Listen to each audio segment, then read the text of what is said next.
రాయకుటి sir మగ పిల్లాడు పుడితే తీసేద్దాం అందట. అలాగే తీసేద్దాం. ఈసారి పుట్టేది ఆడపిల్లనని రాసివ్వ మనం. అది మాకెలా తెలుస్తుంది? అది డిసైడ్ చేసేది దేవుడు కదా.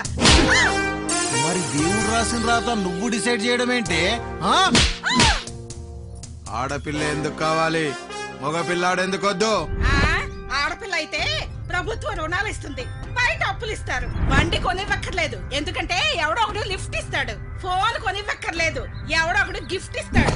రీఛార్జ్ కూడా చేయించక్కర్లేదు, ఎవడో ఒకడు చేయిస్తాడు. డ్రెస్సులు కూడా కొనివ్వాల్సిన అవసరం లేదు, ఎందుకంటే ఎవడో ఒకడు షాపింగ్ చేయిస్తాడు. అదే మగాడైతే ఆడు బైక్ కొనాలి, ఫోన్ కొనివ్వాలి, మొత్తం ఆస్తులన్నీ అమ్ముకోవాలి. అందుకే ఈ మగ వెధవులు మాకు వద్దు వద్దు వద్దు. Right. Even God also comes from mother whom, by whom. అలాంటి మగాన్ని చంపుకుంటూ పోతే భూమి మీద మగాడనేవాడే ఉండడు. భవిష్యత్తులో మ్యూజియంలో చూడాల్సిన పరిస్థితి వస్తుంది. వినా పురుష జననం నాస్తి, వినా పురుష మననం నాస్తి, వినా పురుష జీవం నాస్తి, వినా పురుష ఏవం నాస్తి.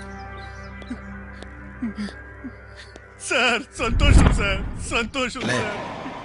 చూడు, ఆడవాళ్ళకి ఆపదొస్తే అరగంట లేట్ వస్తానేమో గాని ఏ మగాడి ఆపదొచ్చినా ఆరక్షణం కూడా ఆగను. I show them help. కుటీ